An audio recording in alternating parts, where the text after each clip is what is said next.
Yo sobat, jumpa lagi dengan Aniki. Kali ini, Aniki akan membahas The Sphere of the Root, kekuatan yang ada di puncak semua teori di setiap dimensi Nasuverse. Yolah, tanpa basa-basi lagi, mari kita mulai. Monkey.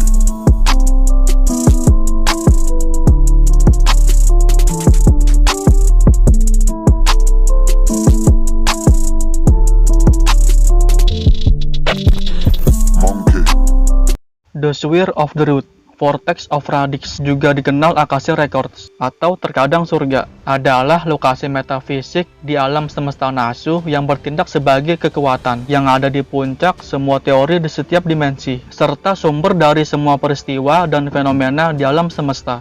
Hal ini juga disebut sebagai outside of the world, sebagai lawan dari dunia, dan reverse of the world, ada di luar waktu. Dia menyimpan dan mengarsipkan informasi dari semua kemungkinan dan peristiwa, masa lalu, sekarang, dan masa depan di dunia. Ini adalah tempat dari mana semua jiwa, termasuk hero spirit yang tercatat di Throne of Heroes berasal, dan kemana mereka kembali setelah kematian. Dalam Karano Kyokai, The Sphere of the Root atau Akasha Record adalah nama yang digunakan untuk mengucapkan kara, yang juga disebut sebagai kekosongan, yang merupakan bagian dari judulnya.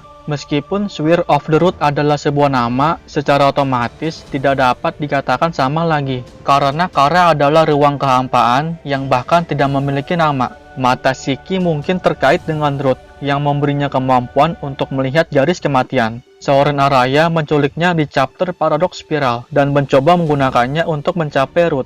Ambisi utama Magus adalah untuk mencapai Root, dan banyak yang memfokuskan eksperimen mereka untuk menemukan jalan ke sana. Sihir pertama dan sihir kelima adalah hasil dari mencapai Root, sedangkan sihir kedua, ketiga, dan keempat dimaksudkan sebagai sarana untuk mencapainya.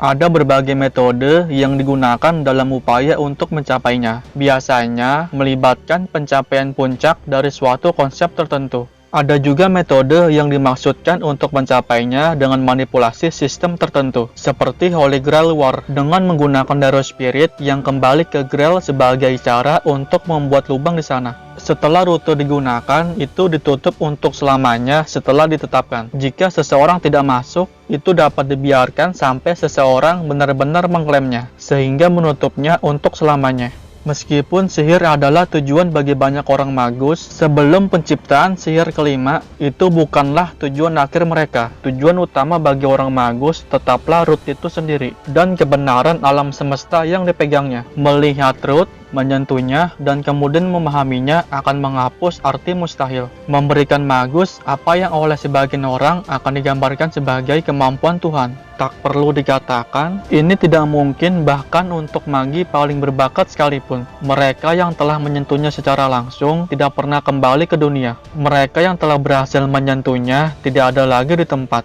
karena jiwa manusia mereka akan kembali ke tempat asalnya, diserap ke dalam Root, atau sesuatu yang serupa. Detail pastinya tidak diketahui. Bahkan orang magus yang telah meninggalkan nama mereka dalam sejarah menahan diri untuk tidak menyentuhnya. Ada juga penyihir yang mendekatinya, tetapi mundur sebelum menyentuhnya, seperti Aoko Aozaki, dan penyihir yang mendekatinya untuk menstabilkan Magecraft mereka sendiri dengan tergesa-gesa. Aoko percaya bahwa mungkin saja mereka yang berakhir di sana menjadi Tuhan dalam arti tertentu, jadi tidak ada alasan bagi mereka untuk kembali. Mungkin juga mereka tidak dapat kembali karena menjadi Tuhan bukanlah peristiwa yang benar-benar menakjubkan, seperti yang mungkin dipikirkan manusia. Baik mereka yang berhasil dan gagal menyentuhnya dan tidak bisa kembali ke dunia, mungkin mereka diberitahu kepada orang-orang tentang hal itu, karena orang pertama yang menjadi Tuhan menginginkan teman keluar dari kesepian, atau pekerjaan mereka di sisi itu begitu besar, sehingga mereka membutuhkan teman lain. Oke sobat, itulah dia pembahasan tentang The Sphere of the Root. Cukup sekian dan terima kasih. See you.